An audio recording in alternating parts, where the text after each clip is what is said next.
విజయవాడలో డీజీపీ ఎదుట 8 మంది మావోయిస్టులు లొంగిపోయారు. వారి వద్ద నుంచి భారీగా ఆయుధ సామగ్రిని పోలీసులు స్వాధీనం చేసుకున్నారు. కమాండర్ కమలేష్ దంపతులు లొంగిపోయారు. కమలేష్ పై గతంలో పలు కేసులున్నాయి. సమాచారం ఇచ్చిన వారికి గతంలో ప్రభుత్వం రివార్డ్ ప్రకటించింది. లొంగిపోయిన మావోయిస్టుల వివరాలను కాసేపట్లో డీజీపీ హరీష్ కుమార్ గుప్తా వెల్లడించనున్నారు. ఈ విషయానికి సంబంధించి పూర్తి అప్డేట్స్ మా ప్రతినిధి కాంతి అందిస్తారు. కాంతి,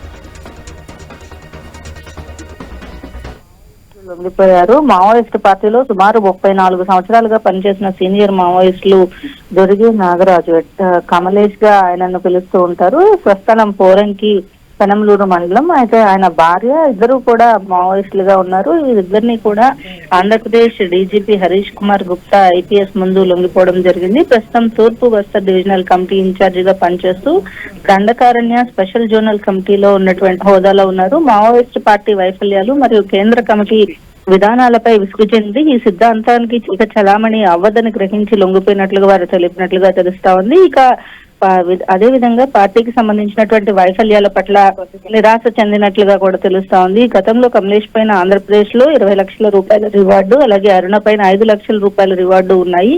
ఈ నేపథ్యంలో వారికి సంబంధించినటువంటి వివరాలను మరి కాసేపట్లో డీజీపీ హరీష్ కుమార్ గుప్తా మనకి వివరించబోతూ ఉన్నారు. వారి దగ్గర నుంచి భారీగా ఆయుధ సామాగ్రిని స్వాధీనం చేసుకున్నటువంటి పోలీసులు వాటిలన్నింటినీ కూడా 48 మంది క్యాడర్ కి ఏదైతే ఉందో వాటికి సంబంధించినటువంటి లొంగిపోయినటువంటి వారికి సంబంధించినటువంటి యూజీ క్యాడర్ కి చెందిన 22 లక్షల విలువైన చెక్కును కూడా డీడీపీ అందజేయడం జరిగింది. గతంలో వీరి పైన ఉన్నటువంటి 64 లక్షల నజరానాను కూడా వివిధ హోదాల్లో లొంగిపోయిన 48 క్యాడర్ కు కూడా అందజేయడం జరిగింది.